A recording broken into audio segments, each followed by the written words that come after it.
پہلے ایک وارننگ۔ آج کے بی بی سی ریڈز کی کچھ باتیں بات سننے والوں کے لیے تکلیف کا باعث ہو سکتی ہیں۔ کراچی کی قدیمی آبادی لیاری میں دو جگری دوست ہوا کرتے تھے، ارشد پپو اور رحمان ڈکیت۔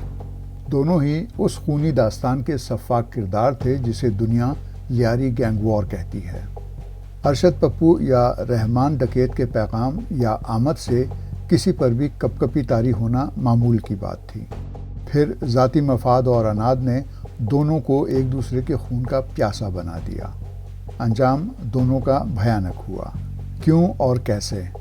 سنیے لندن میں مقیم صحافی جعفر رضوی کے آرٹیکل پر مبنی بی بی سی ریڈز۔ میں عمر آفریدی ہوں۔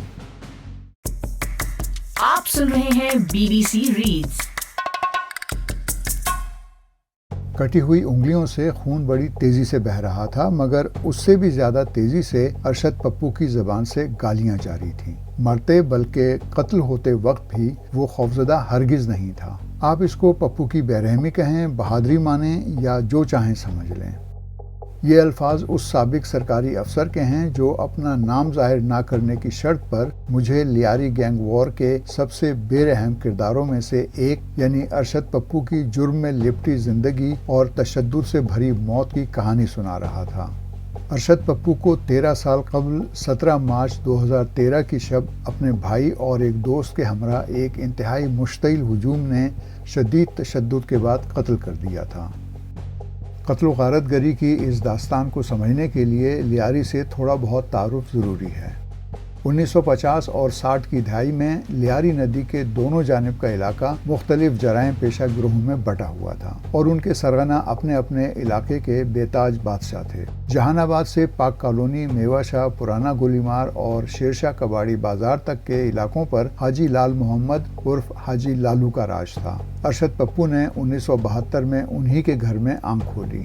سینئر صحافی اور جیو نیوز کراچی کے سابق بیورو چیف فہیم صدیقی کے مطابق پپو لالو کے 7 بیٹوں میں سے سب سے زیادہ بے رحم تھا۔ ان کے بقول انتہائی شفاق، جارح اور بے رحم۔ راہ چلتے لوگوں سے بلا وجہ کے جھگڑے، یہ سب پپو کی روزمرہ زندگی کا حصہ تھا۔ 2006 میں ایس پی لیاری تعینات رہنے والے سابق پولیس افسر فیاض خان کا کہنا ہے کہ صرف لالو ٹرانس لیاری جرم میں اٹے ہوئے نہیں تھے۔ ندی کے دوسرے کنارے پر کلاکوٹ کی افشانی گلی میں کچھ اس طرح کی بادشاہت داد محمد عرف دادل کی تھی، جن کے ہاں 1976 میں رحمان عرف رحمان ڈکیت کی پیدائش ہوئی۔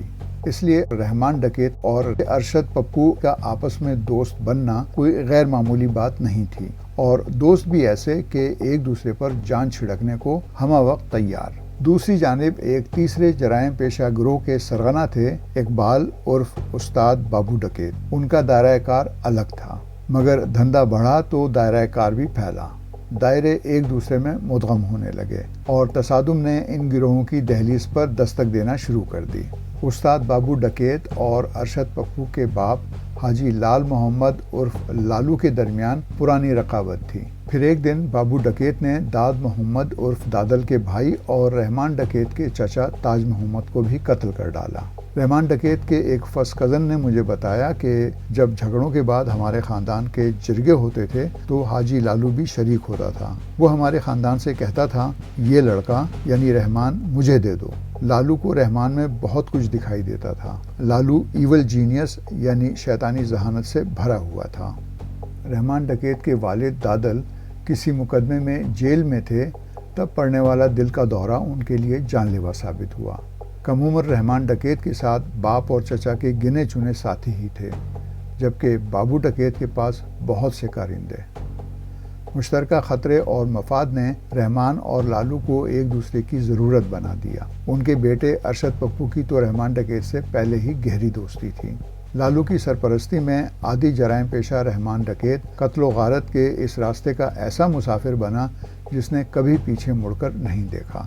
رحمان نے لالو ہی کی مدد سے جون 2004 میں پہلے بابو ڈکیت کے بیٹے نعیم اور پھر خود انہیں قتل کر کے اپنے چچا تاج محمد کے قتل کا بدلہ لیا۔ ایسے ہی دوسرے مواقع پر بھی لالو رحمان کی مدد کو آئے۔ رحمان کے ایک کزن کے مطابق لالو کی مدد ایسا احسان بن گئی جسے ہمارا خاندان ہمیشہ مانتا رہا، اور رحمان ڈکیت سمیت خاندان کے کئی بزرگ بھی حاجی لالو کے ممنون و احسان مند رہے۔ رحمان لالو خاندان کے اتنے قریب ہو چکے تھے کہ انہیں لالو کا بیٹا سمجھا جانے لگا، یہاں تک کہ لالو کے ایک اور بیٹے عرفات اور رحمان دونوں کی شادی گولی مار کے ایک ہی گھرانے یعنی سیٹ یوسف کی 2 بیٹیوں سے ہوئی۔ واردات ہو یا عیش و عشرت کی محفل، پپو اور رحمان ساتھ ساتھ ہی رہتے تھے۔ دونوں کے اس قرب نے جرائم کو سند بنا ڈالا۔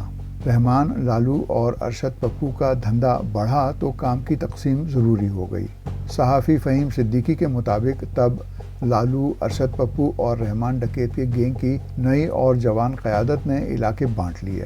ٹرانس لیاری ارشد پپو کے حصے میں آیا اور لیاری رحمان کے زیر نگیں ہو گیا، مگر پیسے کی تقسیم برابر کی بنیاد پر ہوئی۔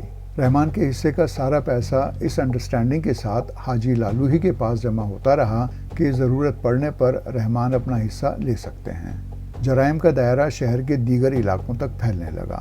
سرکاری و سیاسی حلقوں سے میری پس پردہ گفتگو سے اندازہ ہوتا ہے کہ لیاری سے باہر نکل کر جب بھتہ خوری اور اغوا برائے تاوان جیسی وارداتوں کا سلسلہ ان علاقوں تک پہنچا جہاں سیاسی قوتیں سرگرم تھیں، تو جرم و سزا کے اس کھیل کے باقی کھلاڑیوں کے مالی مفادات پر زبردست ضرب پڑنے لگی۔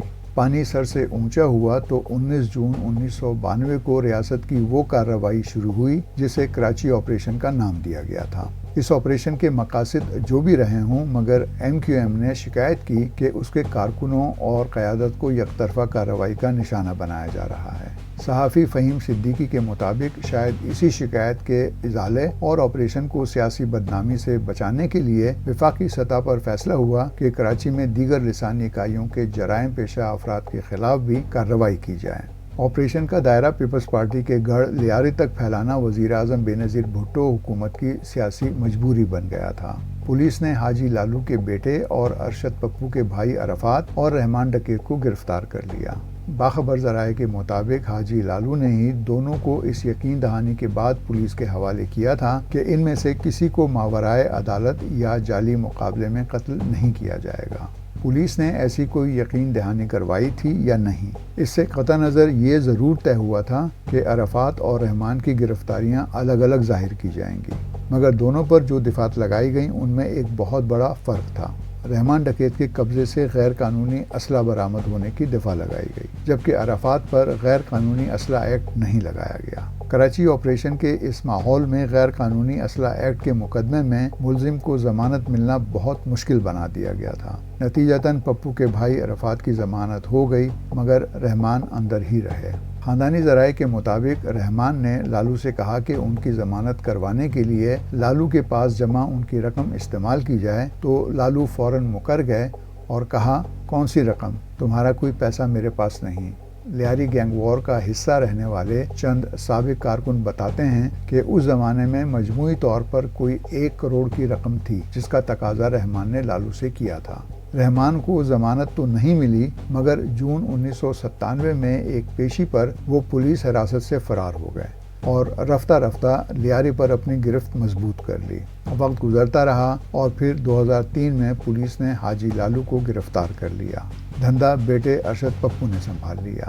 رحمان کے خاندانی ذرائع کے مطابق رحمان حاجی لالو اور ارشد پپو سے نہیں لڑنا چاہتے تھے، لیکن پھر ایسا کچھ ہوا جس سے رحمان ڈکیت اور ارشد پپو کے درمیان سلگتی چنگاری بھڑک کر آگ کا بگولا بن گئی۔ ارشد پپو کے ہمزلف عنایت کے قتل کا الزام رحمان کے لڑکوں پر لگا۔ پھر پپو کے گھر پر اچانک چھاپے میں پولیس نے پپو کے ایک بھانجے اور ایک ملازم کو گرفتار کیا، تو پپو کو لگا کہ پولیس نے یہ کارروائی رحمان کے ایما پر کی ہے۔ اس دوران رحمان کے ایک خاص آدمی اور لیاری کے ٹرانسپورٹر فیض محمد عرف فیضو ماما کو قتل کر دیا گیا۔ فیضو مبینہ طور پر مقامی بس اڈے سے بھتہ جمع کر کے رحمان کو دیتے تھے۔ ارشد پپو نے ان سے مطالبہ کیا کہ بھتہ رحمان کے بجائے انہیں دیا جائے۔ فیضو ماما نے انکار کر دیا اور پھر 2003 میں ایک دن فیضو ماما کی تشدد زدہ لاش ملی۔ جب میں رحمان ڈکیت کی کہانی پر کام کر رہا تھا تو دونوں جانب زبردست روابط رکھنے والی لیاری کی ایک اہم شخصیت نے نام ظاہر نہ کرنے کی شرط پر مجھے بتایا کہ گینگ وار میں ملوث عناصر نے جلد ہی پتہ لگا لیا کہ فیضو کے قتل میں ارشد پپو اور اس کا ساتھی رستم بروہی ملوث تھے۔ اس قتل کے بعد رحمان ڈکیت نے فیضو کے بیٹے عزیر جان بلوچ کو بالکل ویسے ہی اپنی سرپرستی میں لے لیا جیسے کبھی لالو نے رحمان ڈکیت کو اپنی سرپرستی میں لیا تھا۔ سابق پولیس افسر فیاض خان کے مطابق اب ایک جانب حاجی لالو، اس کے بیٹوں ارشد پپو، عرفات اور دیگر کا گینگ تھا، اور دوسری جانب رحمان ڈکیت، عزیر جان بلوچ، بابا لاڈلا، زاہد شریف، کیچو اور فیصل پٹھان کا گینگ۔ فیاض خان کے مطابق یہ محاذارائی دشمنی میں بدلی تو لالو کے بیٹے ارشد پپو نے کلاکوٹ میں رحمان کو راستے سے ہٹانے کی کوشش کی۔ رحمان بچ نکلے مگر ان کے دوسرے رشتہ دار ارشد پپو کے ہاتھوں مارے جانے لگے۔ مقامی ذرائع کے مطابق 3,500 کے قریب افراد لیاری گینگ وار کے دوران مارے گئے۔ اس مسابقت میں ارشد پپو آگے نکل گئے۔ ان کے لوگوں نے رحمان کے ساتھیوں کو چن چن کر ٹھکانے لگانا شروع کیا۔ رحمان نے کراچی سے نکل کر بلوچستان کے سرحدی علاقے حب میں ڈیرے ڈالے، مگر جون 2006 میں پولیس کو ان کے ٹھکانے کا پتہ چل گیا اور ایک خونریز جھڑپ کے بعد پولیس نے انہیں گرفتار کر لیا۔ چند روز تک انہیں حساس ادارے کے حکام کی تفتیش کا بھی سامنا کرنا پڑا، پھر پولیس کے حوالے کر دیے گئے، مگر جلد ہی نگرانی پر مامور پولیس اہلکاروں کو چکمہ دینے میں کامیاب ہو گئے اور تخت لیاری کو دوبارہ حاصل کرنے کے لیے صف بندی شروع کر دی۔ پپو کا ہر کارندہ، دوست یا حمایتی مارا گیا یا علاقہ چھوڑنے پر مجبور ہو گیا۔ لیاری اور آس پاس کے علاقوں میں رحمان کے اثر و نفوذ کا یہ عالم تھا کہ ان علاقوں سے کون صوبائی یا قومی اسمبلی کا رکن بنے گا اور کون ٹاؤن ناظم، یہ فیصلہ رحمان کی مرضی سے ہونے لگا۔ اکتوبر 2006 میں پولیس نے ارشد پپو کو گرفتار کر لیا۔ پولیس کے نزدیک یہ اتنی بڑی کامیابی تھی کہ اس کا اعلان کراچی پولیس کے سربراہ DIG نیاز صدیقی نے خود کیا اور بتایا کہ پپو کی گرفتاری پر 30 لاکھ روپے انعام مقرر تھا۔ ارشد پپو قتل، اقدام قتل، اغوا برائے تاوان، بھتہ، لوٹ مار جیسے سنگین جرائم کے 50 سے زیادہ مقدمات میں پولیس کو مطلوب تھے۔ 2008 میں ارشد پپو رہا ہو گئے۔ ان کے باہر آنے کا مطلب تھا لیاری کے اندر رحمان کے لیے مشکل۔ زمین دوبارہ تنگ ہوئی تو رحمان نے پھر بلوچستان کا رخ کیا اور اگست 2009 میں کراچی سے بلوچستان جاتے ہوئے ایک مبینہ پولیس مقابلے میں مارے گئے۔ کراچی پولیس کے سربراہ وسیم احمد نے رحمان ڈکیت کی ہلاکت کو پولیس کی بہت بڑی کامیابی قرار دیا تھا۔ ان کی جگہ عزیر بلوچ نے سنبھالی، وہی عزیر جن کے والد فیض محمد عرف فیضو ماما کو 2003 میں ارشد پپو نے بس اڈے کا بھتہ دینے سے انکار پر قتل کر دیا تھا۔ باپ کے سائے سے محرومی کے بعد عزیر رحمان ڈکیت کی سرپرستی میں آ گئے تھے۔ خفیہ رپورٹوں سے پتہ چلتا ہے کہ عزیر بلوچ نے لیاری میں SP سے تھانے داروں تک کی سطح کے پولیس افسر اپنی مرضی سے تعینات کروائے، جن میں کم سے کم 7 تھانوں کے انچارج بھی شامل تھے۔ لیاری گینگ وار کا نیا باب کھل چکا تھا۔ یہاں ہوتی ہے اس حقیقی گینگسٹر فلم میں ایک بالکل نئے کردار کی انٹری۔ اس کردار کا نام کبھی کسی فلم، کتاب یا پوڈ کاسٹ میں تو کیا سرکاری کاغذات تک میں نہیں آیا، اور میں بھی 37 برس میں آج پہلی بار یہ نام ظاہر کر رہا ہوں۔ ملیے ASI ذاکر سے، وہ پولیس اہلکار جن کی زیادہ تر پوسٹنگ ارشد پپو کے باپ حاجی لالو کے گڑھ جہان آباد میں رہی۔ لیاری گینگ وار کے امور سے واقف ایک اعلیٰ سرکاری شخصیت کے مطابق ذاکر لالو کے نہایت بااعتماد ساتھی تھے۔ اس شخصیت کے بقول تم سمجھ لو بالکل لالو کے بیٹوں جیسا ہی تھا یہ ذاکر بھی۔ لیاری کے لوگوں کے مطابق 2012 میں حاجی لالو کا انتقال ہو گیا۔ ارشد پپو خاصے تنہا رہ گئے۔ علاقہ چھن چکا تھا، باپ کا سایہ اٹھ چکا تھا، اگرچہ دوست سے جانی دشمن بن جانے والا رحمان بھی مارا جا چکا تھا، مگر عزیر کا ڈر موجود تھا۔ ایسے میں ASI ذاکر نے ارشد پپو کے سر کی نیلامی شروع کر دی۔ حکام ہوں، افسران ہوں یا ذرائع، یہ بات سب کے لیے ایک معمہ ہی رہی کہ وہ ASI ذاکر جو پہلے باپ لالو کا وفادار رہا اور پھر کئی سال تک بیٹے پپو کا قریبی دوست رہا، پپو کو بیچنے کیوں نکل پڑا۔ ذاکر کہتے پھرے کہ وہ پپو کا پتہ بتا سکتے ہیں، مگر قیمت ہوگی 1 سے 2 کروڑ، اور ایک دن ذاکر یہی آفر لے کر عزیر کے پاس پہنچ گئے۔ عزیر نے ذاکر سے کہا کہ اب تو پی پی کر ارشد پپو کے گردے خراب ہو چکے ہیں، جگر کی بیماری بھی ہے، اب تو وہ 2-4 سال میں خود ہی مر جائے گا، 1-2 کروڑ میں کیوں خریدا جائے اسے۔ میرے ذریعے نے بتایا کہ پپو کی قیمت کم ہوتے ہوتے 25 لاکھ پر آ گئی۔ تب 25 لاکھ بھی بہت زیادہ رقم تھی۔ 18 لاکھ میں نئی کرولا گاڑی مل جاتی تھی۔ سودا طے ہو گیا۔ سنیچر 16 مارچ 2013 کو ASI ذاکر نے ڈیفنس ہاؤسنگ اتھارٹی میں واقع اپنے فلیٹ پر ارشد پپو کی دعوت کی۔ پپو یہاا پہلے بھی آ چکے تھے۔ اسی شام عزیر نے بھی بعض اعلیٰ پولیس افسران کو اپنے گھر کھانے پر بلایا، جو عزیر اور ذاکر کے اس گٹھ جوڑ سے بے خبر تھے کہ عزیر نے خفیہ طور پر لیاری میں تعینات 3 پولیس افسران کو پپو کی گرفتاری کی ذمہ داری سونپ رکھی تھی۔ طے شدہ وقت پر ارشد پپو بھائی عرفات اور دوست شیرا پٹھان کے ہمراہ ASI ذاکر کے فلیٹ پر پہنچ گئے۔ ارشد پپو کے قتل کی FIR کے مطابق ان کا 10 سالہ بیٹا بھی ساتھ تھا، جس نے رات 12 بجے گھر جا کر خبر دی کہ 20 کے قریب افراد ارشد پپو سمیت تینوں کو ساتھ لے گئے۔ پولیس ذرائع کے بقول ہوا یہ کہ پہلے سے طے شدہ منصوبے کے مطابق ذاکر چپس اور کولڈ ڈرنکس لانے کے بہانے باہر نکل گئے اور پپو، عرفات اور شیرا پٹھان فلیٹ میں ذاکر کا انتظار کرنے لگے۔ 2020 میں منظر عام پر آنے والی JIT رپورٹ کے مطابق عزیر بلوچ نے تفتیشکاروں کو بتایا تھا کہ ان کے ایما پر 3 افسران پولیس کی بھاری نفری لے کر فلیٹ پر پہنچ چکے تھے۔ پولیس ذرائع نے مجھے بتایا کہ پپو نے فلیٹ کی کھڑکی سے نیچے جھانکا تو ہر طرف پولیس ہی پولیس دکھائی دی۔ فلیٹ تیسری منزل پر تھا، کود کر بھاگنا ناممکن تھا۔ ارشد پپو نے کھڑکی سے اسلحہ نکال کر پولیس کو دھمکایا، مگر پولیس افسران نے ان سے کہا کہ فرار کی کوشش یا پولیس سے الجھنا بے سود ہوگا، اس لیے اگر وہ خود کو پولیس کے حوالے کر دیں تو پولیس بھی گولی نہ چلانے کی ضمانت دینے پر تیار ہے۔ پپو نے پولیس والوں کو رقم کا لالچ دیا، مگر بات نہیں بنی۔ البتہ پپو کو تسلی دی کہ پولیس مقابلہ نہیں ہوگا اور انہیں تھانے لے جایا جائے گا۔ پولیس ذرائع کے مطابق پولیس لینے تو گئی تھی ارشد پپو کو، عرفات تو تحفے میں مل گئے اور شیرا وہ تو گیہوں کے ساتھ گھن کی طرح پس گیا۔ نیچے لاتے ہی پولیس نے تینوں کو ہتھکڑی لگائی، آنکھوں پر پٹیاں باندھی اور لے کر چل پڑی، مگر منزل تھانہ نہیں، لیاری کے سنگولین میں واقع عزیر بلوچ کا گھر تھی۔ عدالتی ریکارڈ کے مطابق پپو کے کمسن بیٹے کو وہیں فلیٹ پر چھوڑ دیا گیا تھا۔ پولیس ذرائع کے مطابق پپو کو دبوچتے ہی پولیس نے عزیر کو گرفتاری کی خبر دے دی۔ پولیس پارٹی انہیں لے کر عزیر کے گھر کے قریب پہنچی، تب وہاں موجود سینئر پولیس افسران کو معاملے کا پتہ چلا۔ وہاں تو کھلبلی مچ گئی، کوئی نوکری بچانے بھاگا تو کوئی جان بچانے۔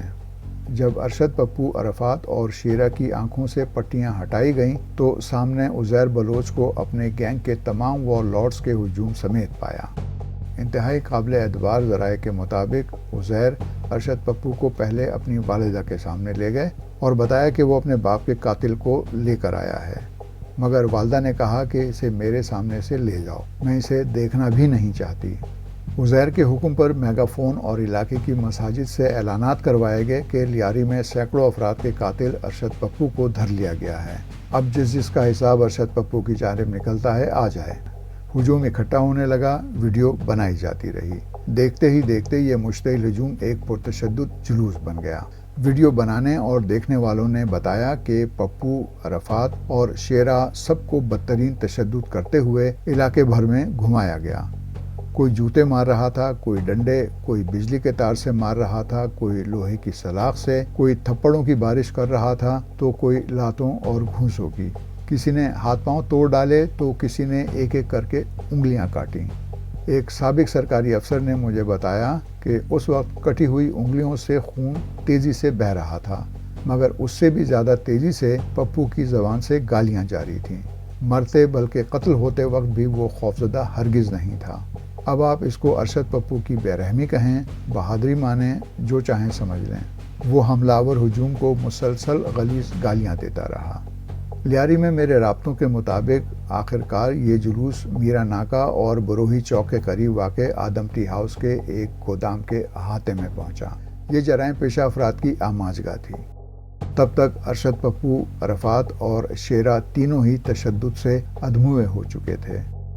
بعض دعووں کے مطابق پہلے کسی نے گولیاں مار کر تینوں کو قتل کیا اور پھر کسی نے ان کے سر کاٹ دیے۔ ہجوم میں شامل جذبات سے مغلوب بعض افراد نے ارشد پپو اور عرفات کے سروں کو ٹھوکروں کی زد پر رکھ لیا۔ ذرائع ابلاغ، سوشل میڈیا اور انٹرنیٹ پر اس کارروائی کو کٹے ہوئے سروں سے فٹ بال کھیلنے سے تعبیر کیا جاتا ہے۔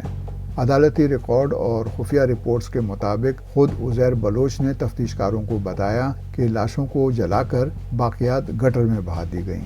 ارشد پپو اور عرفات کی لاشیں کبھی نہیں ملیں۔ البتہ 2 روز بعد جب پولیس علاقے میں داخل ہوئی تو شیرہ کی کچھ باقیات اس کے ہاتھ لگیں۔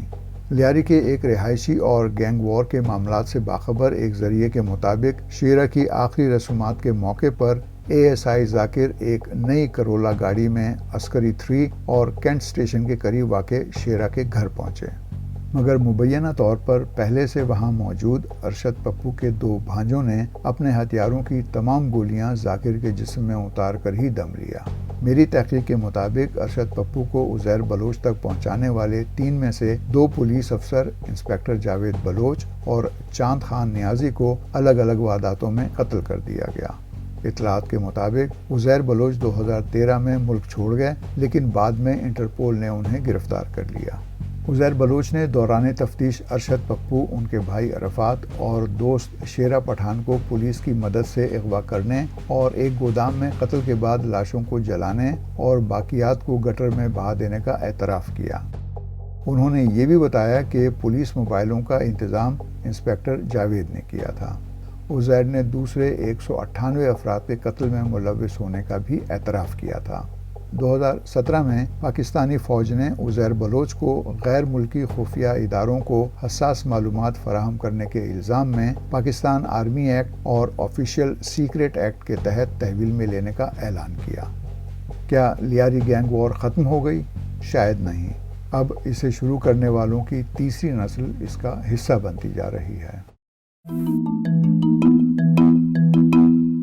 BBC reads. BBC ریڈز کے ذریعے ہماری یہی کوشش ہے کہ BBC اردو کی ویب سائٹ کی وہ سٹوریز جن میں آڈینس کی دلچسپی زیادہ نظر آتی ہے انہیں اور بھی زیادہ لوگوں تک کیوں نہ پہنچایا جائے۔ تو ہم پڑھیں اور آپ سنیے، اور اپنے دوستوں اور ساتھیوں کو بھی سنائیے۔